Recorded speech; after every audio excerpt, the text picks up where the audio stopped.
If you lived anywhere in America 88 years ago this week, you would be talking about Charles Lindbergh.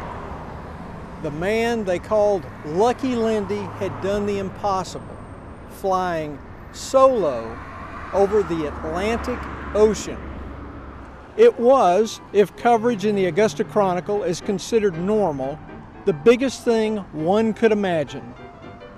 But that same day, our town celebrated the achievement in a unique way with an aviation demonstration of its own.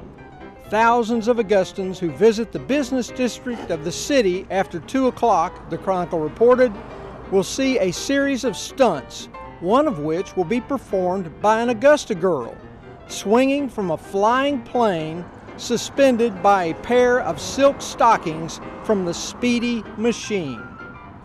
For emphasis, the Chronicle reporter said that the silk stockings had been purchased the day before at Smart Set Hosiery.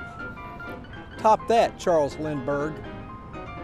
The identity of the young woman was kept secret until after the event, when it was revealed that 19-year-old Agnes Holloman of 2562 Wheeler Road was the daring Augusta Aviatrix.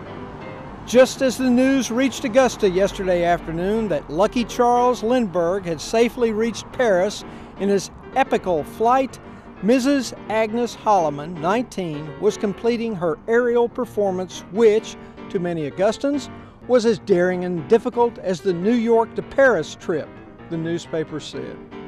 But the reporter doesn't really get the real story.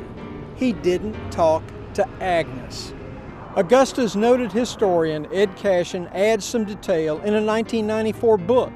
He says Agnes was a waitress the pilot spotted in a restaurant who appeared to be not only spunky but also very light, about 90 pounds. She agreed to the air stunt because she had a baby at home and needed the $50 promised for her role. A crowd of 10,000 watched all this transpire over Broad Street that Saturday afternoon almost 9 decades ago. And that's all we know. Or do we? In July 1979, the Chronicle published a small obituary that noted the passing of Agnes Sangster, 81.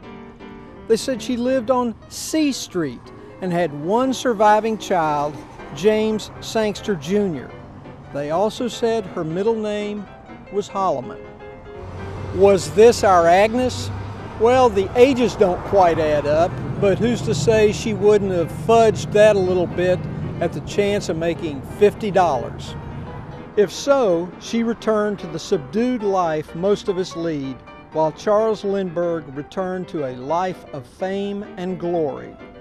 Still, many of us would probably think that the experience of standing on the wing of an airplane as it flew over Broad Street in Augusta while thousands watched below is probably enough fame and glory to last a quiet lifetime.